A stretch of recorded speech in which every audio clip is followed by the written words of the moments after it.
കാനായിലെ കല്യാണം എന്ന വിഷയത്തിൽ നിന്ന് ഇന്നലെ രാത്രിയിൽ ഞാൻ നിങ്ങളോട് സംസാരിക്കുകയായിരുന്നു. ഇന്ന് രാത്രിയിലും അതേ വേദഭാഗം വിശദീകരിക്കുവാനായിട്ടാണ് ആഗ്രഹിക്കുന്നത്. അതിനാധാരമായി യോഹന്നാൻ എഴുതിയ സുവിശേഷം 2-ാം അധ്യായം 1 മുതൽ 11 വരെയുള്ള തിരുവചനങ്ങൾ വായിക്കുവാൻ അപേക്ഷിക്കുന്നു. 3-ാം നാൾ ഗലീലയിലെ കാനാവിൽ ഒരു കല്യാണമുണ്ടായി. യേശുവിന്റെ അമ്മ അവിടെ ഉണ്ടായിരുന്നു. യേശുവിനെയും ശിഷ്യന്മാരെയും കല്യാണത്തിന് ക്ഷണിച്ചിരുന്നു. വീഞ്ഞ് പോരാതെ വരികയാൽ യേശുവിന്റെ അമ്മ അവനോട്, അവർക്ക് വീഞ്ഞില്ല എന്ന് പറഞ്ഞു. യേശു അവളോട്, സ്ത്രീയെ, എനിക്കും നിനക്കും തമ്മിൽ എന്ത്? എൻ്റെ നാഴിക ഇതുവരെ വന്നിട്ടില്ല എന്ന് പറഞ്ഞു. അവന്റെ അമ്മ ശുശ്രൂഷക്കാരോട്, അവൻ നിങ്ങളോട് എന്തെങ്കിലും കൽപ്പിച്ചാൽ അത് ചെയ്യുവിനെന്ന് പറഞ്ഞു. അവിടെ യഹൂദന്മാരുടെ ശുദ്ധീകരണ നിയമം അനുസരിച്ച് 2-3 പറ വീതം കൊള്ളുന്ന 6 കൽപാത്രമുണ്ടായിരുന്നു. യേശു അവരോട്, ഈ കൽപാത്രങ്ങളിൽ വെള്ളം നിറപ്പീനെന്ന് പറഞ്ഞു. അവർ വക്കോളവും നിറച്ചു. ഇപ്പോൾ കോരി വിരുന്നുവാഴിക്ക് കൊണ്ടുപോയി കൊടുപ്പീനെന്ന് അവൻ പറഞ്ഞു. അവർ കൊണ്ടുപോയി കൊടുത്തു. അത് എവിടെ നിന്ന് എന്ന് വെള്ളം കോരിയ ശുശ്രൂഷക്കാരല്ലാതെ വിരുന്നുവാഴി അറിഞ്ഞില്ല. വീഞ്ഞായി തീർന്ന വെള്ളം വിരുന്നുവാഴി രുചി നോക്കിയാറെ മണവാളനെ വിളിച്ചു. എല്ലാവരും ആദ്യം നല്ല വീഞ്ഞും ലഹരി പിടിച്ച ശേഷം ഇളപ്പമായതും കൊടുക്കുമാറുണ്ട്. നീ നല്ല വീഞ്ഞ് ഇതുവരെയും സൂക്ഷിച്ചു വെച്ചുവല്ലോ എന്ന് അവനോട് പറഞ്ഞു. യേശു ഇതിനെ അടയാളങ്ങളുടെ ആരംഭമായി ഗലീലയിലെ കാനാവിൽ വെച്ച് ചെയ്തു. തന്റെ മഹത്വം വെളിപ്പെടുത്തി. അവന്റെ ശിഷ്യന്മാർ അവനിൽ വിശ്വസിച്ചു. ഞങ്ങളുടെ കർത്താവേ, അങ്ങ് ഈ ഭൂമിയിൽ മനുഷ്യാവതാരം ചെയ്തപ്പോൾ ആദ്യമായി പങ്കെടുത്ത ഈ പൊതുപരിപാടിയിൽ കൂടെ കുടുംബങ്ങളോട് ദൈവം ഇടപെടുന്നു എന്ന് ഞങ്ങളോട് സംസാരിച്ചു കഴിഞ്ഞതിനായി സ്തോത്രം. കുടുംബങ്ങളോട് മാത്രമല്ല, വ്യക്തികളോടും വ്യക്തികളുടെ പ്രശ്നങ്ങളോടും യേശു നേരിട്ട് ഇടപെടുന്നവനാണെന്ന് ഞങ്ങളോട് സംസാരിക്കുന്നതിനായിട്ട് ഞങ്ങൾ സ്തോത്രം ചെയ്യുന്നു. ഇന്നിവിടെ വന്നിരിക്കുന്ന ഓരോ വ്യക്തികളോട് കർത്താവ് ഇടപെടണമേ. അവരുടെ വിഷയങ്ങളോട് ദൈവം ഇടപെടണമേ. യേശു ഇന്ന് രാത്രിയിലും ജീവിക്കുന്നു എന്ന് തെളിയിക്കപ്പെടട്ടെ. അധികാരമുള്ള നാമത്തിൽ പ്രാർത്ഥിക്കുന്നു. ജനം സ്വാതന്ത്ര്യം പ്രാപിക്കട്ടെ, യേശുവിൻ്റെ നാമത്തിൽ തന്നെ. യേശു കർത്താവ് ഈ ഭൂമിയിൽ വെച്ച് പരസ്യമായി പങ്കെടുത്ത ഒരു പരിപാടിയാണ് ഈ കല്യാണം. ഈ കല്യാണം പ്രസിദ്ധമായത് യേശു പങ്കെടുത്തത് കൊണ്ടാണ്. യേശു പങ്കെടുത്തില്ലായിരുന്നെങ്കിൽ ഈ കല്യാണം 2000 കൊല്ലത്തിന് ശേഷം ആരോർക്കാനാ? ആരും ഓർക്കത്തില്ല. കല്യാണം കഴിച്ച ചെറുക്കൻ്റെയോ പെണ്ണിൻ്റെയോ പേര് ഇവിടെ ഇല്ല. എന്നാൽ യേശുവിൻ്റെ പേര് ഇതിനകത്തുണ്ട്. ഈ കല്യാണ വീടിൻ്റെ മഹത്വമല്ല, യേശുവിൻ്റെ മഹത്വമാണ് ഈ കല്യാണ വീട്ടിൽ വെളിപ്പെട്ടത്. സാധാരണ വീടുകളിൽ കുടുംബക്കാരുടെ മഹിമയാണ് കല്യാണത്തിൽ വെളിപ്പെടുന്നത്. കുടുംബക്കാരുടെ ഗമയും പൊങ്ങച്ചവുമെല്ലാം വെളിപ്പെടുത്താവുന്ന സമയമാണല്ലോ വിവാഹം. എന്നാൽ ഇവിടെ നമുക്ക് ലഭിക്കുന്ന ലളിതമായ പാഠം, നമ്മുടെ ഗമയോ നമ്മുടെ ധനമോ നമ്മുടെ കഴിവോ നമ്മുടെ പൊങ്ങച്ചമോ കാണിക്കുവാനല്ല നമുക്ക് ലഭിക്കുന്ന സന്തോഷ ദിവസങ്ങൾ, നമുക്ക് ലഭിക്കുന്ന ഫംഗ്ഷനുകൾ, വിവാഹങ്ങൾ, ഇതെല്ലാം ജാട കാണിക്കാൻ വേണ്ടി നമ്മളാക്കി തീർക്കുന്നെങ്കിൽ അത് ദൈവത്തോട് കാണിക്കുന്ന നന്ദികേടാണ്. കാരണം നമ്മൾ ജീവിച്ചിരിക്കുന്നതും എഴുന്നേറ്റ് നിൽക്കുന്നതും വിവാഹം കഴിക്കുന്നതും ഭക്ഷണം കഴിക്കുന്നതും എല്ലാം സർവശക്തൻ്റെ കാരുണ്യം കൊണ്ടാണ്. ഈ കല്യാണ വീട്ടിൽ യേശുവിൻ്റെ മഹത്വമാണ് നിറഞ്ഞു നിന്നത്. ദൈവം നമുക്ക് തരുന്ന എല്ലാ നല്ല അവസരങ്ങളും ദൈവത്തിന് മഹത്വമായി തീരട്ടെ. ഒന്നുകൂടെ ഞാൻ ആ കാര്യം ഊന്നി പറയാം. നിങ്ങളുടെ വീട്ടിൽ ഒരു നല്ല ദിവസമുണ്ടായാൽ, ഒരു ജന്മദിനമുണ്ടായാൽ, ഒരു വിവാഹ ദിനമുണ്ടായാൽ, കുട്ടികൾക്കൊരു നല്ല വിജയമുണ്ടായാൽ, ഒരു നല്ല വീട് വെച്ചാൽ, ഒരു നല്ല വാഹനം വാങ്ങിയാൽ, ഒരു ബിസിനസ് വിജയിച്ചാൽ, അത് ദൈവനാമത്തിന് മഹത്വമാകട്ടെ. ആ ഒരു സ്വഭാവം നമ്മൾ വളർത്തിയെടുത്താൽ ആ നന്മ നിലനിൽക്കും. ഒന്നുകൂടെ പറയാം, ലഭിച്ച നന്മ നിലനിൽക്കണമെങ്കിൽ ദൈവത്തിന് മഹത്വം കൊടുക്കുന്നവരായി നാം തീരണം. ഈ കല്യാണ വീട്ടിൽ യേശു വന്നതിനെക്കുറിച്ച് ഇന്നലെ രാത്രിയിൽ ഞാൻ നിങ്ങളോട് പറഞ്ഞത്, ഒന്നാമത്തെ കുടുംബത്തെ പിശാച് തകർത്തു. പിശാച് തൻ്റെ ആദ്യ പ്രവൃത്തി കുടുംബത്തിൽ ആരംഭിച്ചു. പിശാചിൻ്റെ പ്രവൃത്തികളെ അഴിപ്പാൻ വന്ന ദൈവപുത്രൻ യേശു തൻ്റെ ഒന്നാമത്തെ പ്രവൃത്തി കുടുംബത്തിൽ ആരംഭിച്ചു. പിശാച് ഒന്നാമത്തെ കുടുംബത്തിൽ വാസ്തവത്തിൽ സംശയം വിതച്ചു, സന്തോഷം എടുത്തു കളഞ്ഞു. യേശു ഈ കുടുംബത്തിൽ അവരുടെ സന്തോഷം പുനഃസ്ഥാപിച്ചു.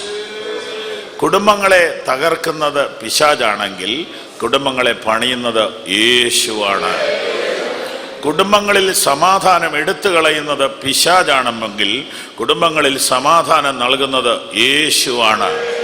നഷ്ടപ്പെട്ടു പോയ വീഞ്ഞ്, നഷ്ടപ്പെട്ടു പോയ സ്നേഹം, നഷ്ടപ്പെട്ടു പോയ സന്തോഷം പുനഃസ്ഥാപിക്കണമെങ്കിൽ യേശുവിനെ വീട്ടിലേക്ക് ക്ഷണിക്കണം. അതെ, ഇന്ന് രാത്രിയിൽ ഇവിടെ വന്നിട്ടുള്ള സ്നേഹിതരെ, നിങ്ങളുടെ വീട്ടിൽ യേശു വന്നാൽ അവൻ നഷ്ടപ്പെട്ടത് പുനഃസ്ഥാപിച്ച് തരും. പിശാച് ഒരു യാഥാർത്ഥ്യമാണ്. ഇന്നും കുടുംബങ്ങളെ തകർക്കുന്നത്, കലഹങ്ങൾ ഉണ്ടാക്കുന്നത്, വിവാഹമോചനം സൃഷ്ടിക്കുന്നത്, മദ്യപാനം ഉണ്ടാക്കുന്നത്, കൊലപാതകങ്ങൾ സൃഷ്ടിക്കുന്നത്, ഭാര്യാപീഡനങ്ങൾ, സ്ത്രീ പീഡനങ്ങളും ശിശുപീഡനങ്ങളും ഉണ്ടാക്കുന്നത് നീതിമാനായ ദൈവമല്ല, മോഷ്ടിപ്പാനും അറുക്കാനും മുടിക്കാനും വന്ന പിശാചാണ്. ഇരുട്ടിൻ്റെ പ്രവൃത്തികളാണ് കുടുംബങ്ങളെ തകർക്കുന്നത്. ഇതിൻ്റെ മേലാണ് നമുക്ക് ജയമുണ്ടാകേണ്ടത്. നമുക്ക് മത്സരമുള്ളത് മതങ്ങളോടല്ല, നമുക്ക് പോരാട്ടമുള്ളത് ഇതര വ്യക്തികളോടോ മതങ്ങളോടോ അല്ല, ഇരുട്ടിൻ്റെ അധികാരങ്ങളോടാണ്. കുടുംബങ്ങളെ തകർക്കുന്ന ഇരുട്ടിൻ്റെ വ്യാപാര ശക്തികളോടാണ് യേശുവിൻ്റെ നാമത്തിൽ ഈ യുദ്ധം നടക്കുന്നത്. അതേ, ഈ വചനം പറയുമ്പോൾ കുടുംബങ്ങളുടെ മേൽ ഒരു ജയം, ഒരു വിടുതൽ കർത്താവ് കൽപ്പിക്കട്ടെ. അത് മാത്രമല്ല, വ്യക്തികളിൽ അവൻ ഇടപെടുന്നു, വ്യക്തികളുടെ വിഷയങ്ങളിൽ അവൻ ഇടപെടുന്നു. ഈ വീട് ഒരു സാധാരണ വീടാകാനാണ് സാധ്യത. കാരണം സമ്പന്നരുടെ വിവാഹമാണെങ്കിൽ അവർ ഒന്നല്ലേ മറ്റൊന്ന് ക്രമീകരിക്കും. ഒരു അല്പം ഗ്രാൻഡായിട്ട് നടത്തുന്ന ഒരു കല്യാണ വീട്ടിൽ കാറ്ററിംഗുകാരെ വിളിച്ച് സംസാരിക്കുമ്പോൾ ഞാൻ അത് കേട്ടു. അപ്പോൾ ഒരു മികച്ച കാറ്ററിംഗുകാരൻ പറഞ്ഞത്, നിങ്ങൾ 1500 പേർക്കല്ലേ പറയുന്നേ, 2000 പേരാ വരുന്നതെങ്കിൽ 1 മണിക്കൂർ മുമ്പ് എന്നെ ഒന്ന് അറിയിച്ചാൽ മതി. 1 മണിക്കൂർ മുമ്പ് അറിയിച്ചാൽ മതി. ഞങ്ങൾക്ക് ഇവിടെ എല്ലാം കിച്ചണുണ്ട്, അരമണിക്കൂർ കൊണ്ട് ഞാൻ സാധനം എക്സ്ട്രാ വരുത്തിച്ചോളാം. പക്ഷേ അവരുടെ ചാർജ് കൂടുതലാണ്. ഇന്ന് കൂടുതലെന്ന് പറഞ്ഞാൽ ഇരട്ടിയാണ്. അപ്പോൾ അവരതുപോലെ കരുതുമെന്നാണ് അവർ അവകാശപ്പെടുന്നത്. അപ്പം കണക്കിലധികം പൈസ ചിലവാക്കാനുണ്ട് ഒരു വീടായിരുന്നെങ്കിൽ ഈ പ്രശ്നം പരിഹരിക്കാൻ അവർക്ക് തന്നെ കഴിയുമായിരുന്നു. എന്നാൽ കണക്കിലധികം പൈസ ചിലവാക്കാൻ ഇല്ലാത്ത ഒരു മീഡിയം ഫാമിലിയിലാണ് ഈ വിവാഹം നടന്നത്. അതുകൊണ്ടാണ് ഈ പ്രശ്നം അവരെ ബാധിച്ചത്. പ്രിയപ്പെട്ടവരെ, പ്രശ്നങ്ങൾ ബാധിക്കുന്നത് ആരെയാണ്? മീഡിയം ഫാമിലീസിനെയാണോ? പ്രശ്നങ്ങൾ ബാധിക്കുന്നത് ആരെയാണ്? ദരിദ്രരെയാണോ? പ്രശ്നങ്ങൾ ബാധിക്കുന്നത് ആരെയാണ്? അതെ, അങ്ങനെ നമുക്ക് തോന്നും. പക്ഷേ ചരിത്രം പഠിച്ചാൽ എല്ലാ കഴിവുമുള്ളവരും എല്ലാ ആസ്തിയുള്ളവരും ബുദ്ധിമാന്മാരുമായ ആളുകൾ ജീവിതം തകർന്ന് ആത്മഹത്യ ചെയ്തതും ചെയ്യാനൊരുങ്ങിയതുമായ കഥകൾ 1 അല്ല 10 അല്ല 100 അല്ല ചരിത്രത്തിൽ നമുക്ക് കിട്ടുന്നത്. ഒരു വിഷയത്തിൽ ഒരാൾ രക്ഷപ്പെടുമായിരിക്കും, പക്ഷെ മറ്റേ വിഷയത്തിൽ അയാൾ തോറ്റുപോകും. ഏതു മനുഷ്യനും പരാജയപ്പെടുകയും തകരുകയും നിലവിളിക്കുകയും ചെയ്യുന്ന ദിവസങ്ങൾ ജീവിതത്തിൽ വരും. അവിടെ അവനെ സഹായിക്കാൻ സർവശക്തന്റെ സഹായമല്ലാതെ മറ്റൊന്നില്ലെന്നാണ് ഈ വചനത്തിലൂടെ എല്ലാം ആവർത്തിച്ച് നിങ്ങളോട് പറയുവാൻ ഞാൻ ആഗ്രഹിക്കുന്നത്.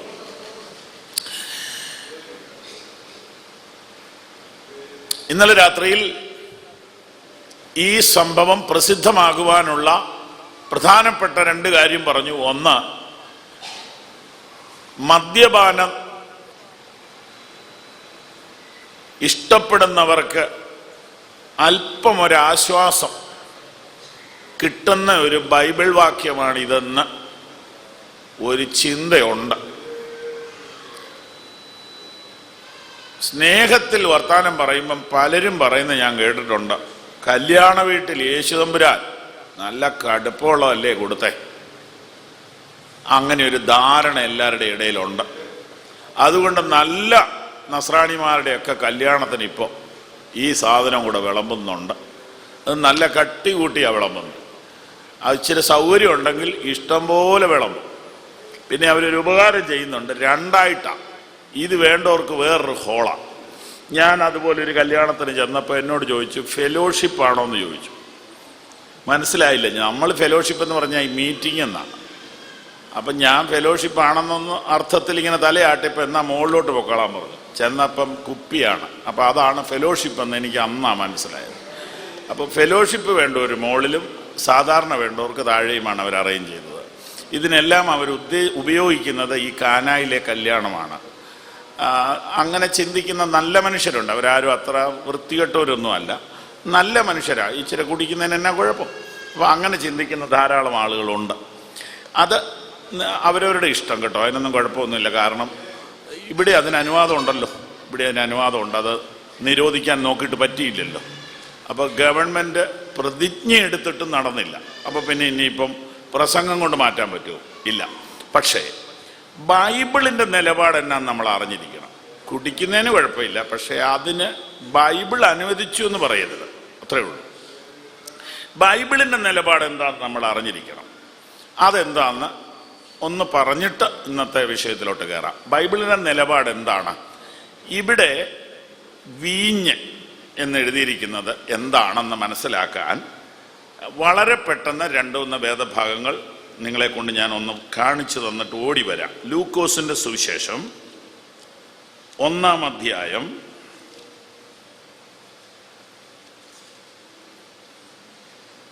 15-ാമത്തെ വാക്യം നോക്കുക. അവിടെ ഇങ്ങനെ എഴുതിയിരിക്കുന്നു, യോഹന്നാൻ സ്നാപകന്റെ ജനനത്തെക്കുറിച്ച് പറയുമ്പോൾ അവൻ കർത്താവിൻ്റെ സന്നദ്ധിയിൽ വലിയവനാകും, അവൻ വീഞ്ഞും മദ്യവും കുടിക്കയില്ല. അവൻ വീഞ്ഞും മദ്യവും കുടിക്കയില്ല.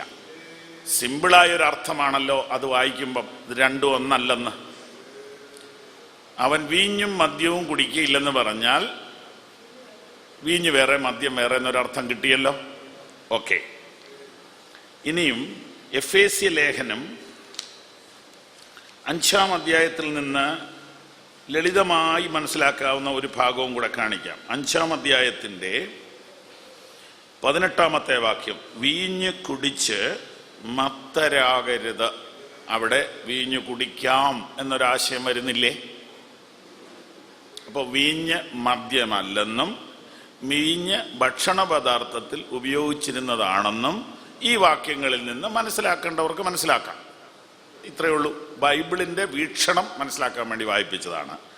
അപ്പോൾ അന്ന് അവർക്ക് കൊടുത്ത നിർദ്ദേശം ഇത് ഓവറായി കഴിച്ച് ലഹരി പിടിക്കരുത്. അപ്പം ഈ വീഞ്ഞ് തന്നെ മദ്യമാക്കാം, ലഹരി വസ്തു ആക്കി മാറ്റാം. അതിനെ ബൈബിൾ എതിർക്കുന്നു. ഇനിയും മദ്യ ഉപയോഗത്തെക്കുറിച്ച് ബൈബിൾ എന്തു പറയുന്നു അതും കൂടെ പറയാം. അപ്പോൾ വീഞ്ഞ് എന്താണ് എന്ന് ലളിതമായിട്ടൊന്ന് പറഞ്ഞതാണ് ഇത്രയും നേരം. മദ്യത്തെക്കുറിച്ച് ബൈബിളിൻ്റെ നിലപാട് കേട്ടുകൊള്ളുക. 1 കൊരിന്ത്യർ 6-ാം അധ്യായം 9-ാം വാക്യം. 1 കൊരിന്ത്യർ 6:9. ചെയ്യുന്നവൻ ദൈവരാജ്യം അവകാശം ആക്കുകയില്ല. നിങ്ങളെ തന്നെ വഞ്ചിക്കാതിരിപ്പി.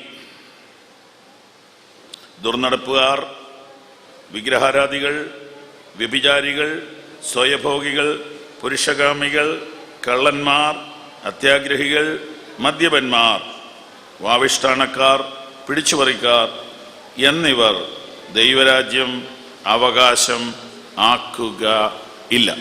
അപ്പോൾ കാര്യം വളരെ ക്ലിയറാണ്. ഇങ്ങനെയുള്ളവർ ദൈവരാജ്യം അവകാശം ആക്കുകയില്ലെന്ന് തിരുവെഴുത്ത് വളരെ വ്യക്തമായിട്ട് പറഞ്ഞിരിക്കുന്നു. ഒരു വചനം കൂടെ വായിച്ചു കേൾപ്പിക്കാം. 5-ാം അധ്യായം 11-ാം വാക്യം. എന്നാൽ സഹോദരൻ എന്ന് പേർപ്പെട്ട ഒരുവൻ ദുർനടപ്പുകാരനോ അത്യാഗ്രഹിയോ വിഗ്രഹാരാധിയോ വാവിഷ്ടണക്കാരനോ മദ്യപനോ പിടിച്ചുപറിക്കാരനോ ആകുന്നുവെങ്കിൽ അവനോട് സംസർഗം അരുത്. അപ്പം മദ്യപാനി സ്വർഗരാജ്യത്തിൽ പോകയില്ലെന്നും മദ്യപാനിയോട് കൂട്ടായ്മ പാടില്ലെന്നും എഴുതിയിരിക്കുന്ന പുസ്തകമാണിതെന്ന് അറിയിക്കാൻ വേണ്ടി മാത്രമാണ് ഇത് വായിച്ചത്. ഈ കാര്യം അറിഞ്ഞിരിക്കണം. പിന്നെ കുടിക്കണോ വേണ്ടയോ എന്ന് അവരവർക്ക് തീരുമാനിക്കാം. ഇതാണ് ഇതിൻ്റെ ബൈബിളിൻ്റെ നിലപാട്. മദ്യപാനി സ്വർഗരാജ്യം അവകാശമാക്കുകയില്ലെന്നും മദ്യപാനിയുമായിട്ട് കമ്പനി പാടില്ലെന്നും ഈ പുസ്തകം വളരെ ആധികാരികമായിട്ട് പറയുന്നു. ബൈബിൾ നൽകുന്ന ഒരു സാരോപദേശം പൊതുജനങ്ങൾക്ക് വേണ്ടി പൊതുവിൽ വായിക്കുകയാണ്. കാരണം ഇങ്ങനെയൊരു മീറ്റിംഗ് ഉള്ളപ്പോഴല്ലേ ഇത് പറഞ്ഞു തരാൻ പറ്റുകയുള്ളൂ. സദൃശ്യവാക്യങ്ങൾ 23-ാം അധ്യായം 29-ാമത്തെ വാക്യം. ആർക്കാണ് കഷ്ടത? ആർക്കാണ് സങ്കടം? ആർക്കാണ് കലഹം? ആർക്കാണ് ആവലാതി? അനാവശ്യമായ മുറിവുകൾ ആർക്കാണ്? അനാവശ്യമായ മുറിവുകൾ ആരുടെയാണ്? കണ്ണ് വല്ലാതെ ചുമന്നിരിക്കുന്നത്, വീഞ്ഞു കുടിച്ചുകൊണ്ട് നേരം വൈകിക്കുന്നവർക്കും മദ്യം രുചി നോക്കുവാൻ പോകുന്നവർക്കും തന്നെ. ഇതിൽ കൂടുതൽ എന്താ വേണ്ടത്? എത്ര ക്ലിയർ ആയിട്ടാ ബൈബിൾ ഈ കാര്യത്തോട് പ്രതികരിച്ചിരിക്കുന്നത്. വീഞ്ഞ് ചുവന്ന പാത്രത്തിൽ തിളങ്ങുന്നതും അഥവാ മദ്യം അത് രസമായി ഇറക്കുന്നതും നീ നോക്കരുത്. കുടിക്കരുതെന്നുള്ളത് പോയിട്ട് നോക്കരുതെന്ന് എഴുതിയിരിക്കുന്ന പുസ്തകമാണ് ബൈബിൾ. ഇത് പറഞ്ഞു കൊടുക്കേണ്ടവർ പറഞ്ഞു കൊടുക്കാതിരിക്കുന്നതാണ് അപകടം. നോക്കരുത്. ഒടുക്കം അത് സർപ്പം പോലെ കടിക്കും, അണലി പോലെ കൊത്തും. നിന്റെ കണ്ണ് പരസ്ത്രീകളെ നോക്കും, നിന്റെ ഹൃദയം വക്രത പറയും. മദ്യപാനവും വ്യഭിചാരവും ഒത്തുപോണതാ. നിന്റെ കണ്ണ് പരസ്ത്രീകളെ നോക്കും. മനുഷ്യനിലെ അധമ വികാരങ്ങൾ ഉണരുകയാണ് ഈ പ്രസ്ഥാനത്തിലൂടെ. ഇതല്ലേ നമ്മൾ ഡെയിലി വായിക്കുന്ന വാർത്തകൾ. നീണ്ട സമയം അതിനെക്കുറിച്ച് പറയുന്നില്ല. അടുത്തത്, നീ നടുക്കടലിൽ ശയിക്കുന്നവനെ പോലെയും പാമരത്തിന്റെ മുകളിൽ ഉറങ്ങുന്നവനെ പോലെയാകും. അവർ എന്നെ അടിച്ചു, എനിക്ക് നൊന്തില്ല. അവർ എന്നെ തല്ലി, ഞാൻ അറിഞ്ഞില്ല. ഞാൻ എപ്പോൾ ഉണരും? ഞാൻ ഇനിയും അത് തന്നെ തേടുമെന്ന് നീ പറയും. അപ്പോ വളരെ കൃത്യമായി മദ്യപാനത്തെയും അതിൻ്റെ അപകടത്തെയും വരച്ച് കാണിച്ചിരിക്കുന്ന പുസ്തകമാണ് വിശുദ്ധ ബൈബിൾ. പക്ഷെ പ്രശ്നം ഇതല്ല. ഇങ്ങനെ എഴുതിയിട്ടുണ്ടെന്ന് അറിയാത്തതുകൊണ്ടല്ല കുടിക്കുന്നത്, ഇതിനകത്ത് അങ്ങ് പെട്ടുപോയത് കൊണ്ടാണ്. ഇതൊരു ബലഹീനതയാണ്, ഇതൊരു അടിമത്വമാണ്, ഇതൊരു ബന്ധനമാണ്, ഇതൊരു ലഹരിയാണ്. ഇവിടെ ഈ പ്രസംഗം പറയുമ്പോഴെല്ലാം അല്ലേലിയ പറയുന്ന ഒരു അപ്പച്ചൻ്റെ ശബ്ദം നിങ്ങൾ കേൾക്കുന്നുണ്ടോ? അപ്പച്ചൻ ഇതിൻ്റെ ഉസ്താദായിരുന്നു. അതാണ് ആ കേൾക്കുന്നത്. മനസ്സിലായോ? ഇതുപോലെ നന്നായി കുടിച്ചിട്ട് കവലയിൽ പ്രസംഗിക്കാൻ വരുന്നവരെ തടഞ്ഞു നിർത്തുന്ന ആളായിരുന്നു. ഇതൊരു ബാധയാണ്, ഇതൊരു ബന്ധനമാണ്. പക്ഷെ സുവിശേഷത്തിൻ്റെ വചനം വർഷങ്ങൾക്ക് മുമ്പ് ആ മനുഷ്യന്റെ ബന്ധനം അഴിച്ചു. മദ്യപാനത്തിന്റെ കെട്ട് ദൈവം മുറിച്ചു. ദൈവത്തിന്റെ വചനം ആ പിതാവിനെ സ്വതന്ത്രനാക്കി. അദ്ദേഹത്തിന്റെ മകനാണ് ഈ സ്റ്റേജിലിരിക്കുന്ന പാസ്റ്റർ വർഗീസ്. സഹോദരങ്ങളെ, നിങ്ങളുടെ കുടുംബം മദ്യത്തിന് അടിമയാണെങ്കിൽ അതിൽ നിന്ന് വിടുവിക്കാൻ ലോകത്തിൽ ഒരു ശക്തിക്കും കഴിയത്തില്ല, ഒരു മരുന്നിനും കഴിയത്തില്ല. ദൈവത്തിന്റെ വചനത്തിനെ കഴിയൂ, യേശുവിന്റെ നാമത്തിനെ കഴിയൂ.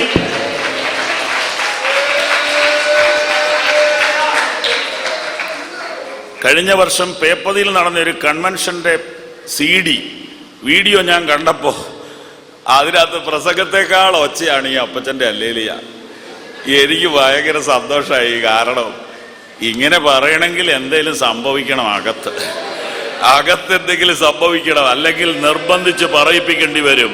ഇതുപോലെ മനുഷ്യനെ രൂപാന്തരപ്പെടുത്തുന്ന, ഇതുപോലെ കുടുംബങ്ങളെ പണിയുന്ന, ഇതുപോലെ ശാപങ്ങളിൽ നിന്ന് വിടുവിക്കുന്ന ഒരു നാമം വേറെ ഉണ്ടോ?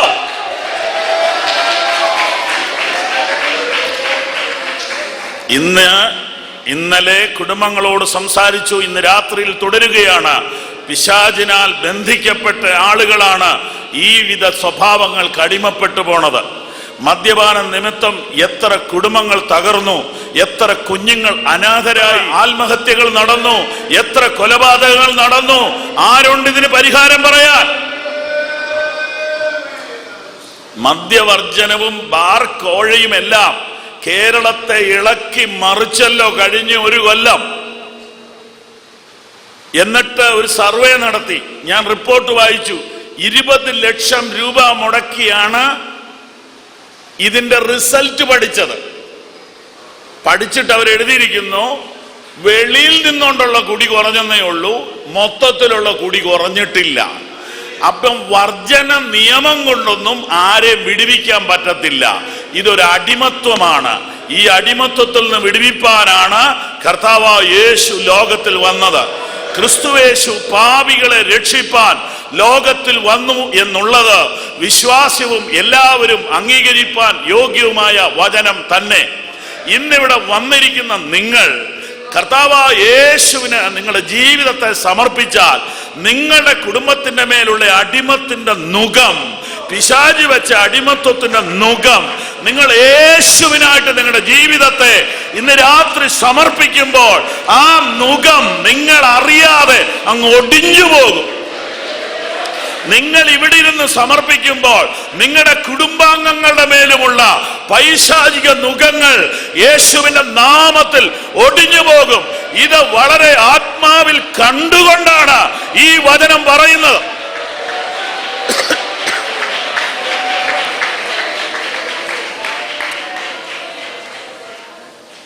നമ്മുടെ വേദഭാഗത്തിലേക്ക് നമുക്ക് മടങ്ങി വരാം. ഖാനായിലെ കല്യാണ വീട്ടിൽ യേശു തന്റെ പ്രവൃത്തി ചെയ്യുവാൻ എന്തുകൊണ്ട് വന്നു എന്ന ചോദ്യത്തിന് എനിക്ക് പറയാനുള്ള ഉത്തരം ഇതാണ്. ഒന്നാമത്തെ, കുടുംബത്തെ തകർക്കുവാൻ സാത്താൻ ശ്രമിച്ചെങ്കിൽ യേശു തന്റെ പ്രവൃത്തി ഒരു കുടുംബത്തിൽ തന്നെ ആരംഭിച്ചു. ഇനിയും മുമ്പോട്ട് പോകാം. ഈ കുടുംബത്തിൽ ഒന്നാമത്തെ ചിന്ത, ഈ ഇതിനകത്തുനിന്ന് ഇന്നത്തെ ഈ വേദഭാഗത്തുനിന്ന് വേദപുസ്തകം പഠിക്കുന്നവർക്കും ഓർക്കുന്നവർക്കും വേണ്ടി ഞാൻ 6 തിരിച്ചു പറയാം. ഒന്നാമത്തെ കാര്യം, യേശുവിനെ അവർ ക്ഷണിച്ചു എന്നുള്ളതാണ്. യേശുവിനെ ക്ഷണിക്കുന്ന കുടുംബങ്ങൾ. നാം ഇങ്ങനെ വായിക്കുന്നു, യേശുവിനെയും ശിഷ്യന്മാരെയും കല്യാണത്തിന് ക്ഷണിച്ചിരുന്നു.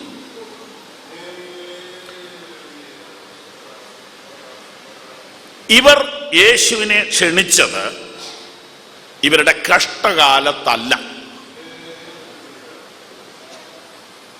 പലരും യേശുവിനെ വീട്ടിലോട്ട് വിളിച്ചതോ യേശുവിനെ കാണാൻ വന്നതോ അവരുടെ കഷ്ടകാലത്താണ്. ബൈബിളിൽ കാണുന്ന മിക്കവാറും പേര്, നിക്കോദിമോസ് ഒഴികെ മിക്കവാറും പേര് യേശുവിനെ ക്ഷണിച്ചതോ യേശുവിനെ കാണാൻ വന്നതോ അവരുടെ കഷ്ടകാലത്താണ്. എന്നാൽ ഇവര് യേശുവിനെ കാണാൻ വന്നത് കഷ്ടകാലത്തല്ല, നല്ല കാലത്താണ്. പ്രിയപ്പെട്ടവരെ, അതാ നല്ലത്. നിന്റെ യൗവനകാലത്ത് നിന്റെ സൃഷ്ടാവിനെ ഓർക്കുക. നിനക്ക് സുബോധമുള്ളപ്പോൾ നിന്റെ സൃഷ്ടാവിനെ ഓർക്കുക. നിനക്ക് ആരോഗ്യമുള്ളപ്പോൾ നിന്റെ സൃഷ്ടാവിനെ ഓർക്കുക. മെഡിക്കൽ കോളേജിൽ എത്തുന്നതിന് മുമ്പ് കർത്താവിനെ വിളിക്കുക.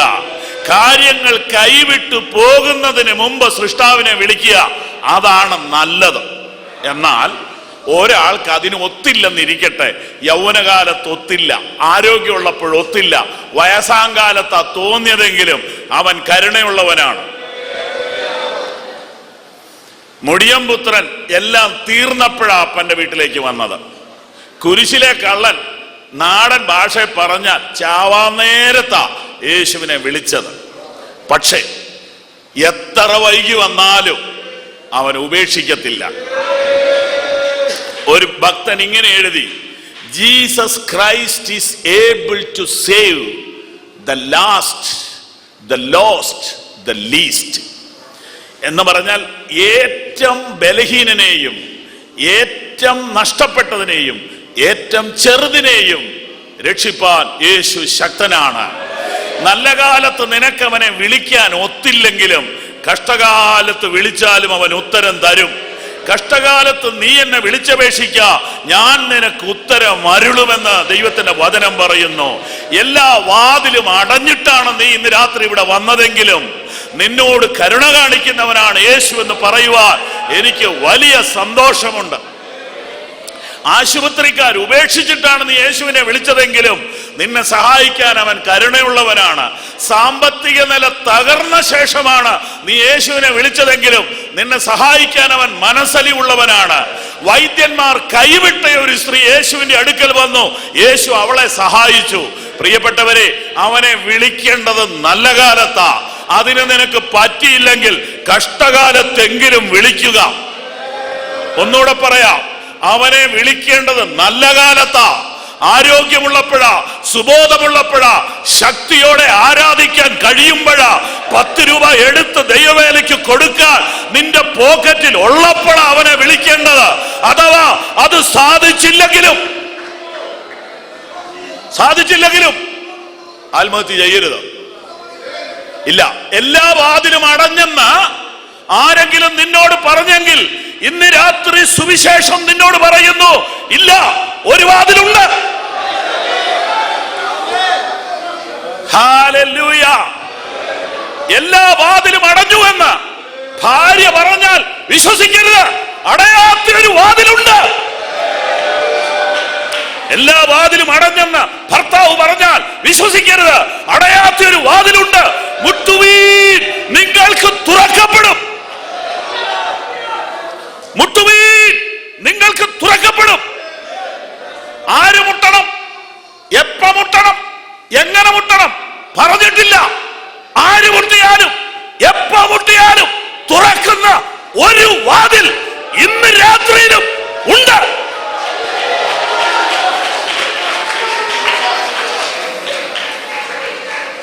Jesus, Jesus, Jesus. ഇത് നിങ്ങളോട് പറയുന്നത് സെമിനാരി പഠിച്ച തിയോളജി അല്ല, മുട്ടിയ അനുഭവമാണ്. ഒന്നിലധികം പ്രാവശ്യം കഴിഞ്ഞ 35 കൊല്ലം ഈ വാതിലിൽ ഞാൻ മുട്ടിയിട്ടുണ്ട്. അത് തുറന്നിട്ടുണ്ട്.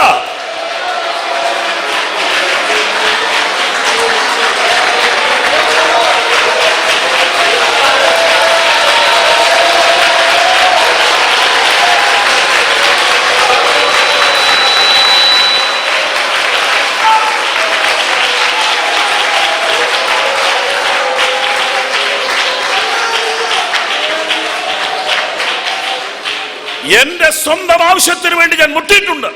എന്റെ ഫാമിലിയുടെ ആവശ്യത്തിന് വേണ്ടി ഞാൻ മുട്ടിയിട്ടുണ്ട്. എന്റെ കുഞ്ഞുങ്ങളുടെ ആവശ്യത്തിന് വേണ്ടി ഞാൻ മുട്ടിയിട്ടുണ്ട്. എന്റെ സഭാ ജനങ്ങളുടെ ആവശ്യത്തിന് വേണ്ടി ഞാൻ മുട്ടിയിട്ടുണ്ട്. ഇന്നു വരെ അത് തുറക്കാതിരുന്നിട്ടില്ല. എങ്കിൽ ഇന്ന് രാത്രി തിരുവാടിയൂരിൽ ചിലർക്ക് വേണ്ടി ഇതാ ആ വാതിൽ തുറക്കുന്നു.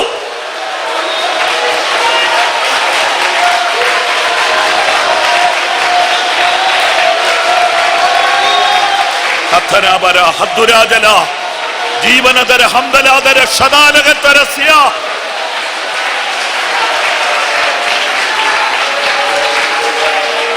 ഹല്ലേലൂയ.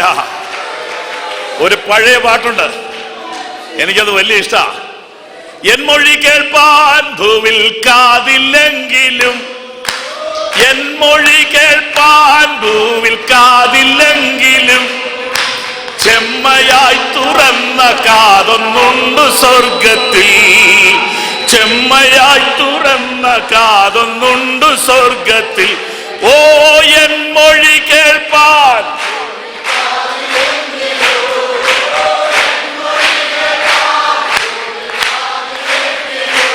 ആ ചെമ്മയായി തുറന്ന കാതൊന്നുണ്ട് സ്വർഗത്തിൽ.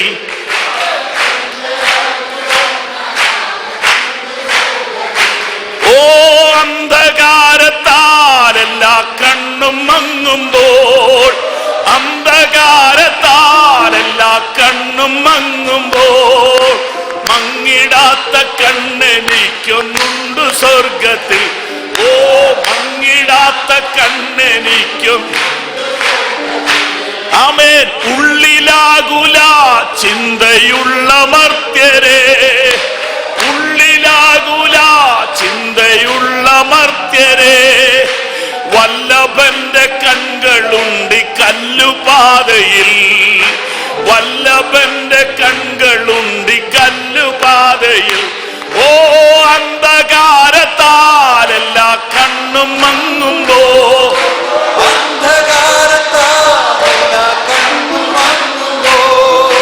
മങ്ങിടാത്ത കണ്ണെനിക്കൊന്നുണ്ട് സ്വർഗത്തിൽ, മങ്ങിടാത്ത കണ്ണെനിക്കൊന്നുണ്ട് സ്വർഗത്തിൽ. ഓ എൻ മൊഴി കേൾപ്പാൻ ഭൂവിൽ കാതില്ലെങ്കിലും, എൻ മൊഴി കേൾപ്പാൻ ഭൂവിൽ കാതില്ലെങ്കിലും.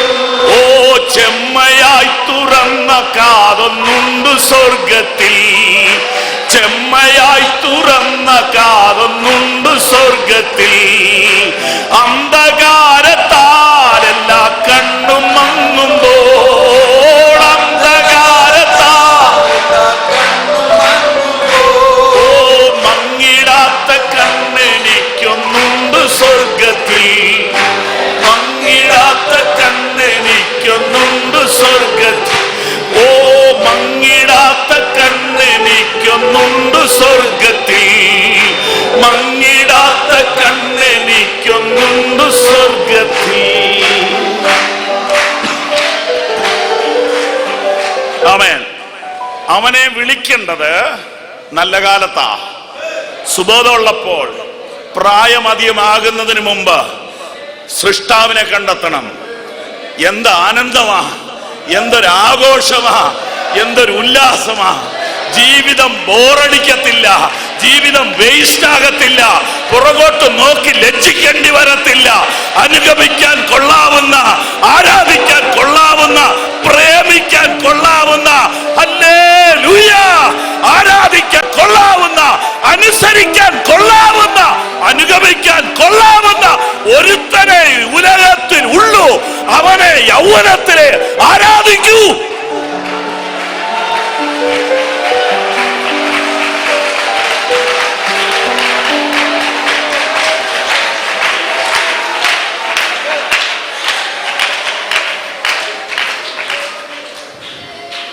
ഒരു ഇലക്ഷൻ സമയത്ത് ഒരു ലീഡറെ ചീത്ത വിളിച്ചേച്ച് അടുത്ത ഇലക്ഷൻ വരുമ്പോൾ ആ ലീഡറെ പുകഴ്ത്തുന്നവരെ കണ്ടിട്ടുണ്ടോ? പാർട്ടി മാറി, പാർട്ടി മാറി. ഇതിങ്ങനെ നടന്നുകൊണ്ടിരിക്കുക.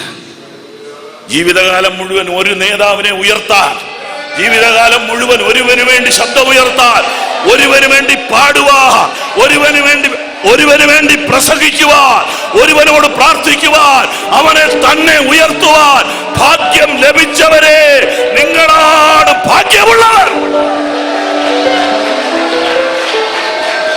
ഇവിടെ ഇരിക്കുന്ന ചെറുപ്പക്കാർ ഭാഗ്യമുള്ളവരാ. മാന്യമായ ഈ പുസ്തകം വളരെ ചെറുപ്പത്തിലെ കയ്യിലെടുക്കാൻ ഭാഗ്യം കിട്ടിയ യൗവനക്കാരെ, നിങ്ങൾ ഭാഗ്യമുള്ളവരാണ്.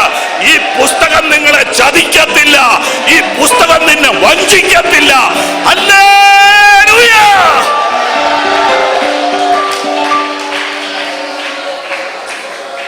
അവനെ വിളിക്കേണ്ടത് നല്ല കാലത്താ. പക്ഷേ സാധിച്ചില്ലെങ്കിലും, ഏറ്റവും വൈകിയാണെങ്കിലും, ഇന്ന് രാത്രിയിലാണെങ്കിലും അവനെ കണ്ടെത്തിയ ജീവിതത്തിൽ ഏറ്റവും നല്ലതായിരിക്കും.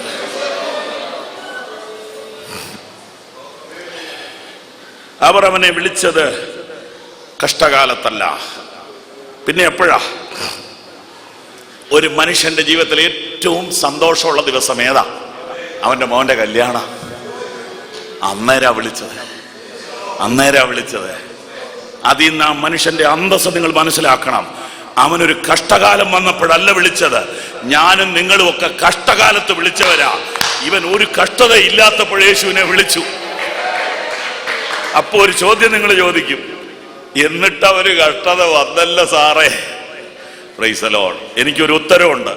ആ കഷ്ടത അധികം മഹത്വമായി മാറി.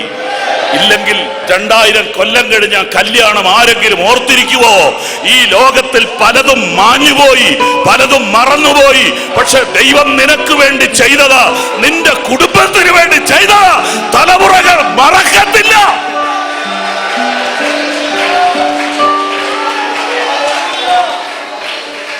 Thank you Jesus. അതെ, അതാണ് രണ്ടാമത്തെ പോയിന്റ്. വീഞ്ഞ് തീർന്നുപോയി. ആരോഗ്യമുള്ള സമയത്ത് യേശുവിനെ സേവിക്കാൻ തീരുമാനിച്ചിട്ടും എന്താ ഇങ്ങനെ തീർന്നുപോയത്? പറയാം, ശ്രദ്ധിച്ചു കേട്ടോണം. യേശുവിനെ വിളിച്ചത് എന്തുകൊണ്ടെന്ന് നിങ്ങൾ ചിന്തിച്ചിട്ടുണ്ടോ? പരിചയമുള്ളതുകൊണ്ട്. പരിചയം എങ്ങനെ വന്നു? മേരി വഴി വന്നു. കാരണം അവിടെ എഴുതിയിരിക്കുന്നു, യേശുവിന്റെ അമ്മ അവിടെ ഉണ്ടായിരുന്നു, വിളിച്ചതല്ല.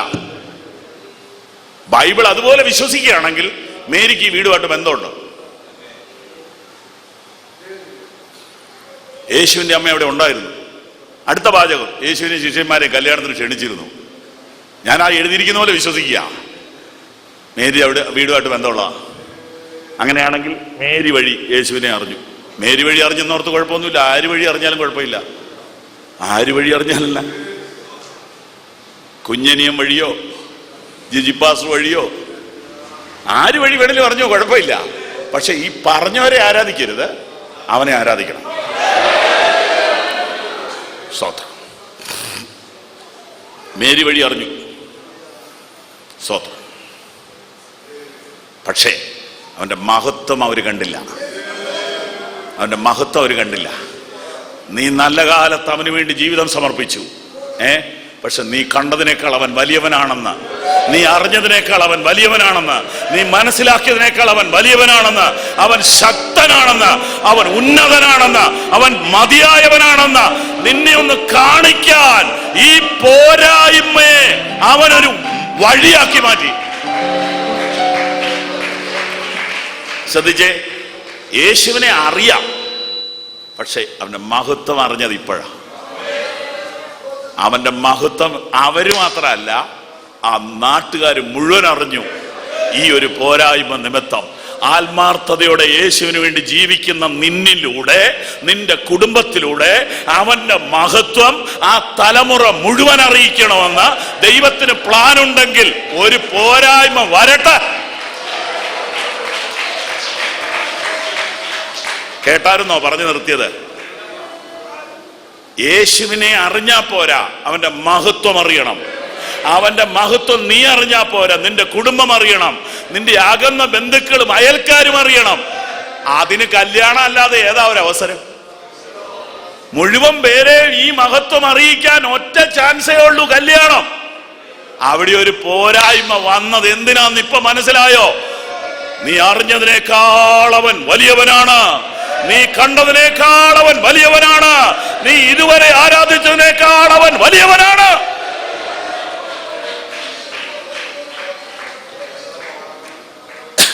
അവന്റെ മഹത്വം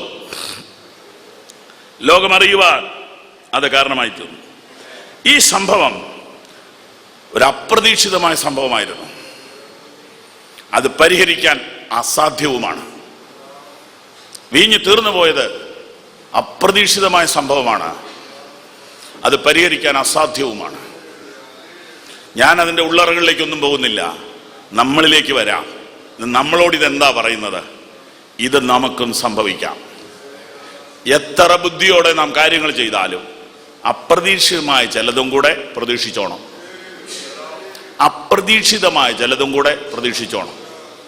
ഈ വചനമൊക്കെ കേൾക്കുന്നത് പ്രാക്ടിക്കലാക്കാനാണ്. ജീവിതത്തിൽ പ്രതീക്ഷിക്കാത്തത് വരുമ്പോൾ നീ എന്താ ചെയ്യാൻ പോണേ? യേശുവിനെ വിളിച്ചാൽ മതി.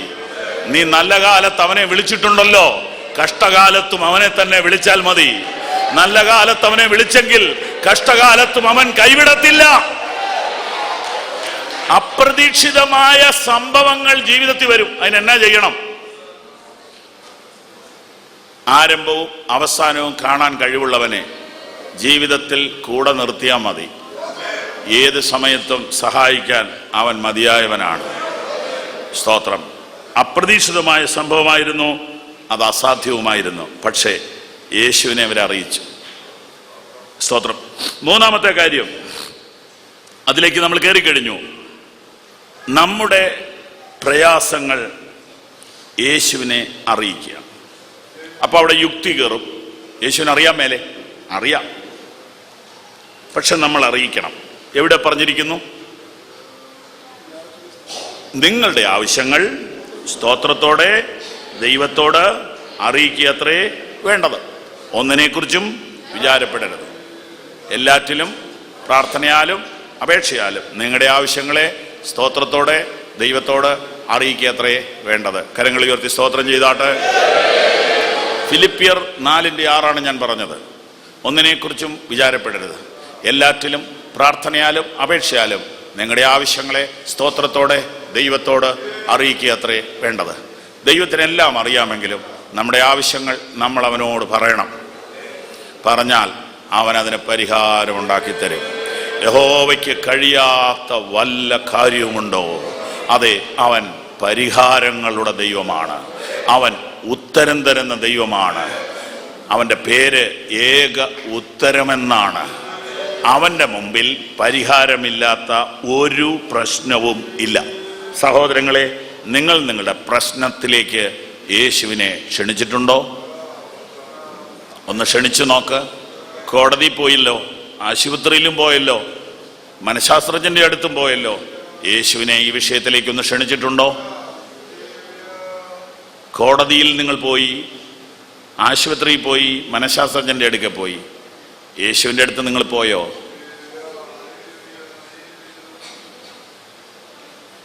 യേശുവിൻ്റെ അടുക്കൽ നിങ്ങൾ പോയോ? യേശുവിൻ്റെ അടുക്കൽ പോയാൽ പിന്നെ വേറൊരിടത്ത് പോകേണ്ടി വരികയില്ല. ലോകത്തിൽ എവിടെ പോയാലും ഒടുവിൽ ഇവിടെ വരേണ്ടി വരും. അതുകൊണ്ട് പ്രശ്നം പരിഹരിക്കാൻ ഏറ്റവും നല്ലത് കർത്താവിൻ്റെ പാദപീഠമാണ്. അവൻ്റെ മുമ്പിൽ പരിഹരിക്കപ്പെടാത്ത ഒരു പ്രശ്നവുമില്ല. ഇവിടെ വിശ്വാസികളുടെ ഒരു നല്ല നിര വന്നിട്ടുണ്ട്. വിശ്വാസികളോട് പറയുകയാ, പ്രശ്നങ്ങൾ പരിഹരിക്കപ്പെട്ടില്ലെങ്കിൽ വിഷമിക്കണ്ട, വേറെ എങ്ങും പോകണ്ട, പരിഹരിക്കാനൊരു സമയമുണ്ട്. കർത്താവിൻ്റെ സന്നിധിയിൽ പരിഹരിക്കപ്പെടാത്ത ഒരു പ്രശ്നവുമില്ല. നാലാമത്തെ കാര്യത്തിലേക്ക് വരട്ടെ. അതായത് മേരിയുടെ പങ്ക് വിശ്വാസികളുടെ ജീവിതത്തിൽ, ക്രിസ്തു ഭക്തന്റെ ജീവിതത്തിൽ മാതാവിൻ്റെ പങ്ക്. ടെലിവിഷനിൽ കൂടെയുള്ള ധാരാളം പ്രസംഗങ്ങൾ സമയം കിട്ടുമെന്ന് ഞാൻ ശ്രദ്ധിക്കാറുണ്ട്. മേരി അമലോത്ഭവയാണെന്നും മേരിയോട് പ്രാർത്ഥിച്ചാൽ ഏത് കാര്യവും സാധിക്കുമെന്നും ഒരു വലിയ ഗ്രൂപ്പ് ആളുകൾ വിശ്വസിക്കുകയും അങ്ങനെ പഠിപ്പിക്കുകയും ചെയ്യുന്നുണ്ട്. മറ്റൊരാളുടെ മതത്തെയോ ഉപദേശത്തെയോ വിമർശിക്കാനോ ചോദ്യം ചെയ്യാനോ ആർക്കും അനുവാദമില്ല. ഈ രാജ്യത്ത് എല്ലാ മതങ്ങൾക്കും സ്വാതന്ത്ര്യമുണ്ടെന്ന് ബഹുമാനപ്പെട്ട പ്രധാനമന്ത്രി ആവർത്തിച്ചു പറഞ്ഞു. ഈ രാജ്യത്ത് എല്ലാ മതങ്ങൾക്കും തുല്യ സ്വാതന്ത്ര്യം ഉണ്ട്. അതുകൊണ്ട് അവരവർ വിശ്വസിക്കുന്നത് അവരവർക്ക് പറയാം, അനുഷ്ഠിക്കാം. ഞാൻ ബൈബിളിൻ്റെ ഒരു പ്രസംഗികനും അധ്യാപകനുമാണ്. അതുകൊണ്ട് വിശുദ്ധ ബൈബിൾ എന്തു പറയുന്നു എന്ന് പറയാൻ എനിക്ക് അവകാശമുണ്ട്. അത് വേറൊരാളെ ഗണ്ണിക്കുന്നതായിട്ട് തോന്നിയാൽ ക്ഷമിക്കണം. ഇവിടെ ഈ വേദഭാഗം വായിക്കുമ്പോൾ മേരി യേശുവിനോട് ഈ കാര്യം പറയുന്നതായിട്ട് കാണുന്നുണ്ട്. യേശുവിൻ്റെ അമ്മ അവനോട് അവർക്ക് വീഞ്ഞില്ല എന്ന് പറഞ്ഞു. യേശു അവളോട്, സ്ത്രീയെ, എനിക്കും നിനക്കും തമ്മിൽ എന്ത്? എൻ്റെ നാഴിക ഇതുവരെ വന്നിട്ടില്ല എന്ന് പറഞ്ഞു. ഈ സംഭാഷണം കേട്ടിട്ട് നിങ്ങളൊരു നിഷ്പക്ഷ ചിന്താഗതിക്കാരനാണെങ്കിൽ നിങ്ങൾക്ക് എന്ത് തോന്നും?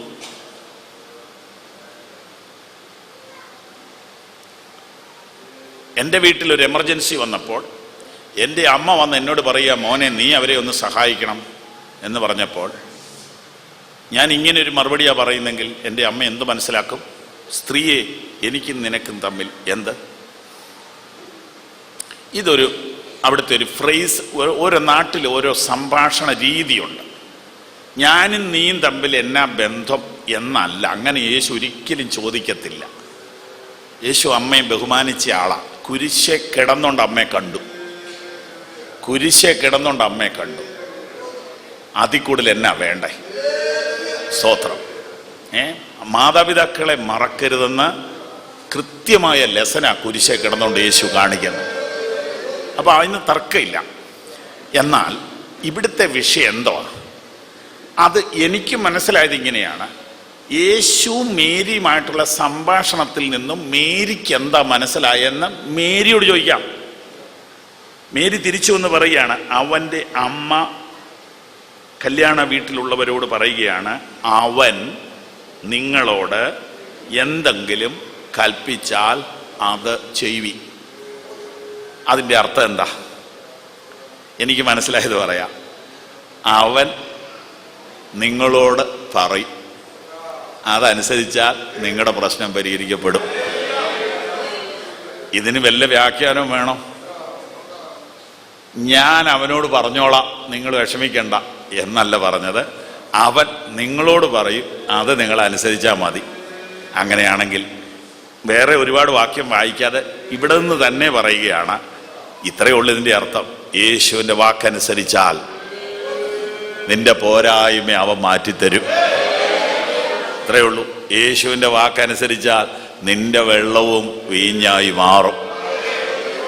യേശുവിൻ്റെ വാക്കനുസരിച്ചാൽ നിന്റെ ഒഴിഞ്ഞ പടക് നിറയും. യേശുവിൻ്റെ വാക്കനുസരിച്ചാൽ നിന്റെ പച്ചവെള്ളം വീഞ്ഞായി മാറും. ഇത്രയേ ഉള്ളൂ കാര്യം. സ്തോത്രം. ഇനിയും ഈ ഒരു സംഭവത്തിന് ശേഷം വേറെ ഏതെങ്കിലും സംഭവത്തിൽ മേരി ഇടപെട്ടതായി നിങ്ങൾ കണ്ടിട്ടുണ്ടോ? ഇല്ല. അപ്പോൾ മേരിക്ക് മനസ്സിലായി, നമുക്ക് മനസ്സിലായിട്ടില്ല. മേരിക്ക് മനസ്സിലായി ഇതിൽ ഇടപെടണ്ട. എന്തുകൊണ്ട്? മേരി ജനിക്കുന്നതിന് മുമ്പ് യേശു ഉണ്ട്. ഉണ്ടോ? ഉണ്ട്, ഉണ്ട്. ഈ യോഹന്നാന്റെ സുവിശേഷത്തിൽ തന്നെ ആ കാര്യം വളരെ വ്യക്തമായിട്ട് എഴുതിയിട്ടുണ്ട്. ആളുകൾ യേശുവിനോട് ചോദിക്കുന്ന ചോദ്യമുണ്ട്, നിനക്ക് ഏകദേശം എത്ര വയസ്സ് പ്രായം കാണും? നിനക്ക് 50 വയസ്സിൽ കൂടുതലുണ്ടോ? നീ അബ്രഹാമിനെ കണ്ടിട്ടുണ്ടോ എന്ന് പരീശന്മാർ ചോദിച്ചപ്പോൾ യേശുവിൻ്റെ മറുപടി, അബ്രഹാം ജനിക്കുന്നതിന് മുൻപേ ഞാനുണ്ട് എന്നാണ്. അതിൽ കൂടുതൽ എന്താ വേണ്ടേ? അബ്രഹാമിൻ്റെ പുത്രനായ ദാവീദിൻ്റെ പുത്രനായ യേശുക്രിസ്തുവിൻ്റെ വംശാവലി. ഇപ്പം എത്ര തലമുറയ്ക്ക് മുമ്പ് അബ്രഹാം ജീവിച്ചിരുന്നേ? അപ്പം അബ്രഹാമിൻ്റെ കുടുംബത്തിൽ കൂടെ വന്ന് മേരിയുടെ തലമുറ വരുന്നേ. പക്ഷെ യേശു തമ്പുരാൻ പറയുക, അബ്രഹാം ജനിക്കുന്നതിന് മുമ്പ് ഞാനുണ്ടെന്ന്. അങ്ങനെയാണെങ്കിൽ മേരി ജനിക്കുന്നതിന് മുമ്പ് യേശു ഉണ്ടെന്ന് വിശ്വസിച്ചാൽ എന്നാ കുഴപ്പം? വിശ്വസിച്ചാൽ എന്താ കുഴപ്പം? അപ്പൊ വചനത്തിൽ ഇല്ലാത്തത് വിശ്വസിക്കുകയും വചനത്തിലുള്ളത് ശ്രദ്ധിക്കാതിരിക്കുകയും ചെയ്യുന്നത് എന്തൊരു അപകടമാണ്. അതുകൊണ്ട് ദൈവവചനത്തിലുള്ളത് ഗ്രഹിക്കാൻ ദൈവം നിങ്ങളുടെ കണ്ണ് തുറക്കട്ടെ. അവനൊപ്പം പറയാൻ ഒരാളില്ല, അവനെപ്പോലെ ആരാധ്യരാരുമില്ല. സകല നാമത്തിനും മേലായ നാമമാണ് യേശുവിൻ്റെ നാമം. അതിന് മുമ്പ് ഒരാളില്ല, അവനേക്കാൾ ശ്രേഷ്ഠരൊരാളില്ല. അതുകൊണ്ട് വേറൊരാളെ വേണോ? ഇനി അപ്പോസ്തലന്മാർ അല്ലേ നമുക്ക് ഉപദേശം തന്നത്? അപ്പോസ്തലന്മാർ എന്താ പറഞ്ഞത്? ദൈവം ഒരുവനല്ലോ, ദൈവത്തിനും മനുഷ്യർക്കുമിടയിൽ മധ്യസ്ഥനും ഒരുവൻ, അത് മനുഷ്യനായി തന്നെത്താൻ യാഗമായി തീർന്ന ക്രിസ്തുയേശു തന്നെ. ഇത്രയും ചുരുക്കി പറഞ്ഞ് ഞാൻ ആ ഭാഗം വിടുകയാണ്. അപ്പോൾ പിന്നെ മേരിയെ നമ്മൾ എന്തു ചെയ്യണം? മേരിയെ നമ്മൾ ബഹുമാനിക്കണം. മേരിയുടെ ജീവിതം പഠിച്ചിട്ട് അതുപോലെ ജീവിക്കാൻ ശ്രമിക്കണം. അതുപോലെ നല്ല കുടുംബജീവിതം നയിക്കാൻ ശ്രമിക്കണം. അച്ചടക്കമുള്ള, മാന്യതയുള്ള ഒരു വനിതയാണ് മേരി. ഒരുപാട് സദ്ഗുണങ്ങളുള്ള അനുഗ്രഹീതയായ ഒരു സ്ത്രീയാണ് അവരെ പോലെ നല്ല കുടുംബിനികളാകുവാൻ നമ്മുടെ സഹോദരിമാർക്ക് ദൈവം കൃപ ചെയ്യട്ടെ. പക്ഷേ ആരാധന ദൈവത്തിന് മാത്രം, പ്രാർത്ഥന ദൈവത്തിന് മാത്രം, മഹത്വം കർത്താവിന് മാത്രം. അപ്പോസ്തലന്മാരുടെ ഏതെങ്കിലും പ്രാർത്ഥനയിൽ ഇതര നാമങ്ങൾ ഉപയോഗിച്ചിട്ടുണ്ടോ? യേശുവിൻ്റെ നാമത്തിൽ മാത്രമല്ലേ പ്രാർത്ഥിച്ചുള്ളൂ. ആകയാൽ വചനപ്രകാരം മുന്നോട്ട് പോകുവാൻ ദൈവം നിങ്ങളുടെ കണ്ണുകളെ തുറക്കട്ടെ. ഇവിടെ ഇരിക്കുന്നവരുടെ കണ്ണ് തുറന്നാൽ ഈ സമൂഹത്തിൻ്റെ കണ്ണ് തുറക്കും. അന്ധവിശ്വാസത്തിൽ നിന്ന് ഒരു സമൂഹത്തെ പുറത്തു കൊണ്ടുവരുവാൻ ഇവിടെ ഇരിക്കുന്ന ഓരോരുത്തർക്കും ദൈവം കൃപ ചെയ്യട്ടെ. നമ്മുടെ സമയം തീരുന്നു. 5-ാമത്തെ കാര്യം,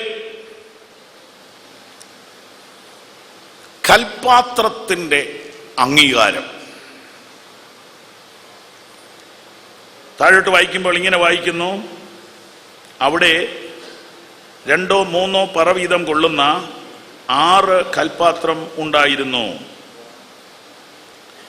യേശു അവരോട്, ഈ കൽപാത്രങ്ങളിൽ വെള്ളം നിറപ്പീനെന്ന് പറഞ്ഞു. അവർ വക്കോളവും നിറച്ചു. ഇത് ഒരു പുതിയ കാര്യമാണ്. ഇന്ന് വരെ കൽപാത്രത്തിൽ വീഞ്ഞ് പകർന്നിട്ടില്ല.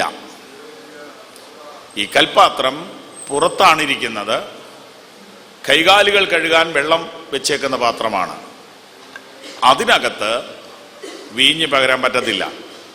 ഇതെടുത്ത് അകത്ത് കൊണ്ടുപോകാനും പറ്റത്തില്ല. ഇത് ഭയങ്കര കല്ലല്ലേ. ഇതിനകത്ത് വീഞ്ഞ് പകരുക എന്ന് പറയുന്നത് ഒരു വിപ്ലവകരമായ സംഭവമാണ്. കർത്താവായ യേശുവിനല്ലാതെ ആർക്കും ഇങ്ങനെ ഒരു സ്റ്റെപ്പ് എടുക്കാൻ പറ്റത്തില്ല. കാരണം കമ്മിറ്റിയിൽ ആലോചിച്ചാൽ ഒറ്റയാൾ സപ്പോർട്ട് ചെയ്യത്തില്ല. കുടുംബത്ത് പറഞ്ഞാലും ആരും സപ്പോർട്ട് ചെയ്യത്തില്ല. യേശു തമ്പുരാന് മാത്രമേ മാറ്റങ്ങൾ കൊണ്ടുവരാൻ പറ്റത്തുള്ളൂ. മാറ്റങ്ങൾ കൊണ്ടുവരുന്നവരെല്ലാം ക്രൂശിക്കപ്പെടും, തല്ലുകൊള്ളും. യേശു മാത്രമേ ഇങ്ങനെ ഒരു സ്റ്റെപ്പ് എടുക്കത്തുള്ളൂ. കൽപാത്രം അവഗണിക്കപ്പെട്ട പാത്രമാണ്, വില കുറഞ്ഞ പാത്രമാണ്, ആർക്കും വേണ്ടാത്ത പാത്രമാണ്, പുറംപറമ്പിൽ കിടക്കുന്ന പാത്രമാണ്. അതൊരിക്കലും ഇത്ര മഹത്തരമായ കാര്യങ്ങൾക്ക് ഉപയോഗിക്കാറില്ല. എന്നാൽ യേശു തമ്പുരാൻ ഒരു പുതിയ കാൽവെപ്പങ്ങ് നടത്തി. യേശു പറഞ്ഞു, അതിനകത്ത് വെള്ളം നിറയ്ക്കാൻ പറഞ്ഞു. ശിഷ്യന്മാർ ചോദിക്കാതെ സംശയിക്കാതെ പറഞ്ഞതങ്ങ് അനുസരിച്ചു. എന്തിനാണെന്നോ എന്താ നടക്കാൻ പോണെന്നോ ആർക്കും അറിയില്ല. അവരതങ്ങ് ചെയ്തു. വെള്ളം കിണറ്റിൽ നിന്ന് കോരി പാത്രത്തിൽ നിറച്ചു. യേശു കർത്താവ് പറഞ്ഞു, ഇപ്പോൾ കോരി കൊടുക്കാൻ പോകും. അത് വീഞ്ഞായി മാറി. എപ്പോഴാണ് നടന്നത്, എങ്ങനെയാണ് നടന്നതെന്ന് ആർക്കും അറിഞ്ഞുകൂടാ. ദൈവത്തിൻ്റെ പ്രവൃത്തികൾ ഇങ്ങനെയാണ്. നമ്മുടെ ബുദ്ധിക്കും നമ്മുടെ സയൻസിനും നമ്മുടെ ചിന്തയ്ക്കും നമ്മുടെ അനുഭവങ്ങൾക്കും എല്ലാം അപ്പുറത്താണ് ദൈവം പ്രവർത്തിക്കുന്നത്. ഒന്ന് വിശ്വസിക്കുക, ദൈവത്തിന് ഇന്നും അങ്ങനെ പ്രവർത്തിക്കാൻ പറ്റും. നമ്മുടെ ബുദ്ധിക്കും നമ്മുടെ ചിന്തയ്ക്കും നമ്മുടെ ഭാവനയ്ക്കും നമ്മുടെ അനുഭവങ്ങൾക്കും എല്ലാം അപ്പുറത്ത് കയറി പ്രവർത്തിക്കാൻ ഇന്ന് രാത്രിയിൽ കർത്താവായ യേശുവിന് കഴിയും. ഈ കൽപാത്രങ്ങളെ കർത്താവ് ഒരു ആത്മീയ പാഠമാക്കി മാറ്റി. അതെന്താണെന്നറിയാമോ? യഹൂദനല്ലാതെ ആർക്കും പരിശുദ്ധാത്മാഭിഷേകം, ദൈവരാജ്യ പ്രവേശനം ലഭിക്കത്തില്ലെന്ന് പഠിച്ചിരുന്ന വിശ്വസിച്ചിരുന്ന ഒരു സമൂഹമാണ് അവിടെ വന്നിരിക്കുന്നത്. ജാതികൾ പുറംപറമ്പിലെറിയപ്പെടുന്നവരും നരകത്തിൻ്റെ വിറകെന്നുമായി ഇവരെ വിളിച്ചിരുന്നത്. ആ ഒരു മെസ്സേജും കൂടെ യേശു ഇതിലൂടെ കൊടുക്കുകയാണ്. ഒരു കാലത്ത് തള്ളപ്പെട്ടവരെന്ന് പറഞ്ഞവരുടെ മേൽ സ്വർഗത്തിലെ പുതുവീഞ്ഞിനെ പകരാൻ ദൈവം ആഗ്രഹിക്കുന്നു എന്ന ഒരു സന്ദേശവും കൂടെ ദൈവം ഇതിനകത്തൂടെ കൊടുക്കുകയാണ്. അതിൻ്റെ സാക്ഷികളായി ഇന്ന് ഇവിടെ ഇരിക്കുന്ന ബഹുഭൂരിപക്ഷം ആളുകളും ഒരു പാരമ്പര്യമോ ഒരു യോഗ്യതയോ പറയാനില്ലാത്ത അനേക കൽപാത്രങ്ങളിൽ, പുറംപുറമ്പിൽ കിടന്ന പാത്രങ്ങളിൽ പരിശുദ്ധാത്മാവിനെ പകർന്ന കർത്താവായ യേശുവിന് ഞാൻ ഇന്ന് രാത്രി മഹത്വം കരേറ്റുന്നു. ഞാൻ കർത്താവിനെ സ്തുതിക്കുന്നു. ആമേൻ. ഏറ്റവും ഒടുവിൽ ഈ വേദഭാഗം അവസാനിപ്പിക്കുന്ന ഇങ്ങനെയാണ്. വാക്യം 10. എല്ലാവരും ആദ്യം നല്ല വീഞ്ഞും ലഹരി പിടിച്ച ശേഷം എളുപ്പമായതും കൊടുക്കുമാറുണ്ട്. നീ നല്ല വീഞ്ഞ് ഇതുവരെ സൂക്ഷിച്ചു വെച്ചുവല്ലോ എന്ന് പറഞ്ഞു. അതാണ് ഞാൻ പറയാൻ ഉദ്ദേശിച്ച 6-ാമത്തെ കാര്യം. അതായത് നല്ലത് ഒടുവിൽ തരുന്ന യേശു.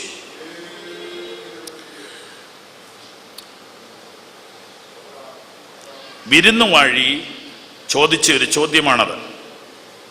എല്ലാവരും ആദ്യം നല്ല വീഞ്ഞ് കൊടുക്കും, എന്നിട്ട് ലഹരി പിടിച്ചു കഴിയുമ്പം വെള്ളം നീട്ടിക്കൊടുക്കും. ഇതാരാ പറയുന്നേ? അനേക കല്യാണങ്ങളിൽ ഫുഡിൻ്റെ ചുമതല വഹിച്ച ഒരു മനുഷ്യനാ പറയുന്നത്. വിരുന്നുവാഴി എന്ന് പറയുന്നത് വീട്ടുകാരനല്ല. അയാളെ ഈ ഭക്ഷണം നല്ലതാണോ എന്ന് നോക്കാൻ വെച്ചിരിക്കുന്ന ആളാണ്. ഇങ്ങേര് സർട്ടിഫൈ ചെയ്യണം. ഇയാൾ ഓക്കെ പറഞ്ഞിട്ടാണ് ഇത് വിളമ്പുള്ളത്. കർത്താവിനത് അറിയാവുന്നതുകൊണ്ടാണ് കർത്താവ് വീഞ്ഞ് ഉണ്ടാക്കിയിട്ട്, അഥവാ വെള്ളം വീഞ്ഞാക്കിയിട്ട് അവൻ്റെയിലോട്ടാണ് കൊടുത്തത്. അവൻ്റെ കൊടുക്കാം. അവൻ കുടിച്ചു നോക്കിയിട്ട് നല്ലതാണെന്ന് പറഞ്ഞിട്ട് കൊടുത്താൽ മതി എന്ന് പറഞ്ഞു. അവൻ കുടിച്ചു നോക്കിയിട്ട് മിണ്ടാതെ നിന്ന് കുറേ നേരം. കാരണം ആദ്യം കൊടുത്തതിനേക്കാളൊക്കെ നല്ല സാധനം. അവൻ അന്തം വിട്ടിട്ട് പറഞ്ഞു, ഇത് ആദ്യത്തേക്കാൾ നല്ലതാണല്ലോ, ഇതെവിടെ ഇതുവരെ വെച്ചിരുന്നേ?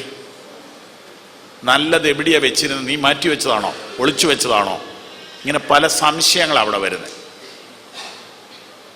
എല്ലാവരും ആദ്യം നല്ലത് കൊടുക്കും, പിന്നെ ഇച്ചിരി വെള്ളം നീട്ടി കൊടുക്കും. നീ നല്ലത് ഇതുവരെ എവിടെയാ സൂക്ഷിച്ചിരുന്നേ? യേശു ഇടപെട്ടത് കൊണ്ടാ. എന്താ അതിൻ്റെ അർത്ഥം? ശ്രദ്ധിച്ചു കേട്ടോ. ഇന്ന് വരെ കിട്ടിയതിനേക്കാൾ നല്ലതാ ഇനിയും കിട്ടാൻ പോണേ. അപ്പൊ ഇന്ന് വരെ കിട്ടിയ ഒരുപാട് കാര്യം നല്ലതാന്ന് പറഞ്ഞല്ലേ ഇരിക്കുന്നേ. നല്ലത് വരാൻ പോണേ ഉള്ളൂ. അതെന്തുവാ? ബൈബിൾ വായിച്ചാൽ മതി. വീട് കിട്ടി, വണ്ടി കിട്ടി, സ്ഥലം കിട്ടി, ജോലി കിട്ടി, മക്കളെ കിട്ടി, കൊച്ചുമക്കളെ കിട്ടി. ദൈവം എത്ര നല്ലവനല്ലേ. ഓക്കെ, നല്ലത് വരാൻ പോണേ ഉള്ളൂ. അതെന്തുവാ? ബൈബിൾ വായിക്കണം. നമ്മിൽ വെളിപ്പെടുവാനുള്ള തേജസ് വിചാരിച്ചാൽ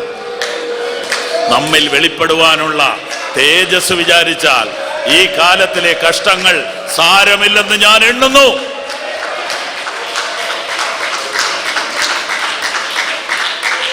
അങ്ങനെയാണെങ്കിൽ ഏറ്റവും നല്ലത് വരാൻ പോവുക. ഈ ആയുസ്സിൽ യേശുവിനെ വീട്ടിലേക്ക് ക്ഷണിച്ചാൽ, യൗവനകാലത്ത്, നല്ല കാലത്ത് അല്ല, ഇനി കഷ്ടകാലത്തെങ്കിലും യേശുവിനെ വീട്ടിലേക്ക് ക്ഷണിച്ചാൽ നിന്റെ കഷ്ടകാലവും മാറ്റും. ചിലപ്പോൾ പച്ചവെള്ളം വീഞ്ഞാക്കിയെന്നിരിക്കും, ചിലപ്പോൾ രോഗസൗഖ്യം തന്നെന്നിരിക്കും, ചിലപ്പോൾ തന്നില്ലെന്നും ഇരിക്കും. പക്ഷേ ഇതിനെല്ലാം മുകളിൽ ആത്യന്തികമായ നന്മ, ഏറ്റവും വലിയ നന്മ അത് വെളിപ്പെടാൻ പോകുന്നു. അതെന്തുവാ? ഫിലിപ്പിയർ 3:20-21 നമ്മുടെ പൗരത്വമോ സ്വർഗത്തിലാകുന്നു. അവിടെ നിന്ന് കർത്താവായ യേശു രക്ഷിതാവായി വരുമെന്ന് നാം കാത്തിരിക്കുന്നു. അവൻ സകലവും തനിക്ക് കീഴ്പ്പെടുത്താൻ കഴിയുന്ന തന്റെ വ്യാപാര ശക്തി കൊണ്ട് നമ്മുടെ താഴ്ചയുള്ള ശരീരത്തെ അവന്റെ മഹത്വമുള്ള ശരീരത്തോട് അനുരൂപമായി രൂപാന്തരപ്പെടുത്തും. ഒന്നുകൂടെ ഞാനൊന്ന് പറഞ്ഞോട്ടെ. ഈ ലോകം നിന്നെ പറ്റിക്കുമെന്നായി വിരുന്നുവാഴി പറഞ്ഞ്. ശ്രദ്ധിച്ചായിരുന്നോ? ആദ്യം നല്ലത് തരും, പിന്നെ മോശം തരുമെന്ന് പറഞ്ഞാൽ പറ്റിക്കാന്നല്ലേ? അതെ. നിന്നെ കളിപ്പിക്കുമെന്നാ പറഞ്ഞത്. സ്തോത്രം. കള്ളുഷാപ്പിൽ ജോലി ചെയ്യുന്ന ഒരു സഹോദരനോട് ഞാൻ ചോദിച്ചു, ഇത് നേരാണോന്ന്. അതേന്ന് പറഞ്ഞു. ഇച്ചിരി കഴിച്ചു കഴിഞ്ഞാൽ പിന്നെ അവന് വെളിവില്ല, പിന്നെ വെള്ളം നീട്ടി കൊടുക്കാതെ കുഴപ്പമില്ലെന്ന്. അപ്പൊ ഇത് നടന്നുകൊണ്ടിരിക്കുക. കള്ളുഷാപ്പിൽ മാത്രമല്ല, സകല ഡിപ്പാർട്ട്മെന്റും നമ്മളെ പറ്റിക്കുക. ആദ്യത്തെ ഒരു ഭംഗിയൊക്കെ ഉള്ളൂ, അത് കഴിയുമ്പോൾ നമ്മളെ പറ്റിച്ചുകൊണ്ടിരിക്കുക ഈ ലോകം. ഏത് വിഷയത്തിൽ, ഏത് കാര്യത്തിൽ നിങ്ങൾ ഇടപെട്ടു, തുടക്കത്തിൽ തോന്നും ഇത് ഭയങ്കര നല്ലതാണ്, പക്ഷെ കുറച്ച് കഴിയുമ്പോഴാണ് നമ്മളെ പറ്റിച്ചല്ലോടാന്ന് നമ്മൾ അറിയുന്നത്. പക്ഷെ യേശു അങ്ങനെ അല്ലെന്നാ ഇതിൻ്റെ അർത്ഥം. ഞാനൊന്ന് വിശദീകരിക്കട്ടെ. ഈ ആരംഭത്തിൽ ഇച്ചിരി പ്രയാസം ഉണ്ടെന്നാ യേശു പറഞ്ഞേ. ഒരുത്തൻ എൻ്റെ പിന്നാലെ വരുവാൻ ഇച്ഛിച്ചാൽ അവന് പറുദീസ തരുന്നെന്നല്ല പറഞ്ഞത്, അവൻ തന്നെത്താൻ ത്യജിച്ച് തൻ്റെ ക്രൂശ് എടുത്ത് എൻ്റെ പിന്നാലെ വരട്ടെ. ലോകത്തിൽ നിങ്ങൾക്ക് കഷ്ടമുണ്ടെങ്കിലും ധൈര്യപ്പെടുവിൻ, ഞാൻ ലോകത്തെ ജയിച്ചിരിക്കുന്നു. അപ്പം ആദ്യത്തേത് എന്ന് പറഞ്ഞാൽ ഇഹലോക ജീവിതത്തിൽ ഇച്ചിരി പ്രയാസോ നിന്നയോ അവഗണനയോ ഒക്കെ വരുമായിരിക്കും. പക്ഷെ പിന്നത്തേതിൽ ഇതെല്ലാം നന്മയ്ക്കാക്കി മാറ്റും. അങ്ങനെയാണെങ്കിൽ ഏറ്റവും നല്ലത് വരാൻ പോവുക, ഏറ്റവും നല്ലത് വരാൻ പോവുക. ആമേൻ. അത് തരാനാ യേശു ലോകത്തിൽ വന്ന് എന്ന് പറഞ്ഞാൽ എന്നാ? വെള്ളം വീഞ്ഞാക്കാനല്ല യേശു ലോകത്തിൽ വന്ന്, പാപികളെ രക്ഷിക്കാനാ യേശു ലോകത്തിൽ വന്ന്. മനുഷ്യന്റെ പാപത്തിന്റെ പരിഹാരത്തിന് വേണ്ടി ക്രൂശിൽ മരിക്കാനാ യേശു വന്നത്, വെള്ളം വീഞ്ഞാക്കാനല്ല. അത് വന്ന വഴിക്ക് ഒരു അത്ഭുതം അങ്ങ് ചെയ്തെന്നേ ഉള്ളൂ. യേശു ചെയ്ത എല്ലാ അത്ഭുതങ്ങളും ആളുകളുടെ നിലവിളി കണ്ടപ്പോ ചെയ്തതാ. ആളുകളുടെ നിലവിളി കണ്ടപ്പോ ചെയ്തതാ. പടകിലോട്ട് വെള്ളം എരച്ചു കയറി, നാഥാ ഞങ്ങൾ നശിച്ചു പോകുന്നതിൽ നിനക്ക് വിചാരമില്ലയോ? നിലവിളി കേട്ടപ്പോ എഴുന്നേറ്റു, കാറ്റ് അടങ്ങുക, കടല് ശാന്തമാകുക. ലാസർ മരിച്ചു, പെങ്ങന്മാര് കരഞ്ഞു, യേശു ചെന്നു ഉയർത്തെഴുന്നേൽപ്പിച്ചു. കല്യാണ വീട്ടിൽ അവര് കരഞ്ഞു, യേശു ചെന്നു വെള്ളം വീഞ്ഞാക്കി. അവൻ ചെയ്ത മുഴുവൻ അത്ഭുതങ്ങളും മനുഷ്യന്റെ നിലവിളി കണ്ടുകൊണ്ട് ചെയ്തതാ. പക്ഷെ അവൻ ക്രൂശിൽ മരിച്ചത് ആരെങ്കിലും പറഞ്ഞിട്ടല്ല. ഞാൻ നല്ല ഇടയനാകുന്നു, നല്ല ഇടയൻ ആടുകൾക്ക് വേണ്ടി തന്റെ ജീവനെ കൊടുക്കുന്നു. ക്രിസ്തുവേശു പാപികളെ രക്ഷിപ്പാൻ ലോകത്തിൽ വന്നു എന്നുള്ളത് വിശ്വാസ്യവും എല്ലാവരും അംഗീകരിപ്പാൻ യോഗ്യവുമായ വചനം തന്നെ. അങ്ങനെയാണെങ്കിൽ ഈ ആയുസ്സിൽ അവന്റെ പാപപരിഹാര യാഗത്തെ വിശ്വസിച്ച് ആ യാഗത്തിന് വേണ്ടി ജീവിതത്തെ സമർപ്പിച്ച് ക്രിസ്തുവിനായിട്ട് ഹൃദയത്തെ സമർപ്പിക്കുവാനും ക്രിസ്തുവിനെ രക്ഷകനും നാഥനുമായി സ്വീകരിക്കുവാനും ഇന്ന് രാത്രിയിൽ ഞാൻ നിങ്ങളെ നിർബന്ധിക്കുന്നു. പ്രിയപ്പെട്ടവരെ, ഒരു ആവേശം മാത്രം പോരാ, ആരെയും നിർബന്ധിച്ച് ഒന്നും ചെയ്യിപ്പിക്കത്തില്ല. പക്ഷേ നിങ്ങളുടെ ജീവിതം ഈ മണ്ണ് കൊണ്ട് തീരത്തില്ല, ശവക്കുഴി കൊണ്ട് തീരുകയില്ല. അതിനപ്പുറത്തൊരു ജീവനുണ്ട്, ഒരു നിത്യജീവനുണ്ട്. അതിനു വേണ്ടിയാണ് യേശു ലോകത്തിൽ വന്നത്. ഇന്ന് രാത്രി യേശുവിനെ ഞാൻ എൻ്റെ രക്ഷകനായി സ്വീകരിക്കുന്നു. ക്രിസ്തുവിൻ്റെ പാപപരിഹാര യാഗത്തിൽ ഞാൻ വിശ്വസിക്കുന്നു. നിത്യജീവനെ പ്രാപിക്കുവാൻ ഞാൻ യേശുവിനെ സ്വീകരിക്കുന്നു. കാനായിലെ കല്യാണ വീട്ടിൽ അവർ യേശുവിനെ ക്ഷണിച്ചത് കഷ്ടകാലത്തല്ല, നല്ല കാലത്താണ്. ഇന്ന് ഞാൻ ഇച്ചിരി കഷ്ടതയിലാണ്, യേശുവിനെ ഞാൻ സ്വീകരിക്കുന്നു. എനിക്കൊരു കഷ്ടതയില്ല, യേശുവിനെ ഞാൻ വീട്ടിലോട്ട് വിളിക്കുന്നു. അതിലെല്ലാം ഉപരി കർത്താവിൻ്റെ ആ കാൽവറി യാഗത്തെ ഞാൻ വിശ്വസിക്കുന്നു. യേശുവിന് വേണ്ടി ഞാൻ എൻ്റെ ജീവിതം സമർപ്പിക്കുന്നു. യേശുവിനായി ഞാൻ ജീവിക്കും എന്ന് ഒന്ന് തീരുമാനിക്കാവോ?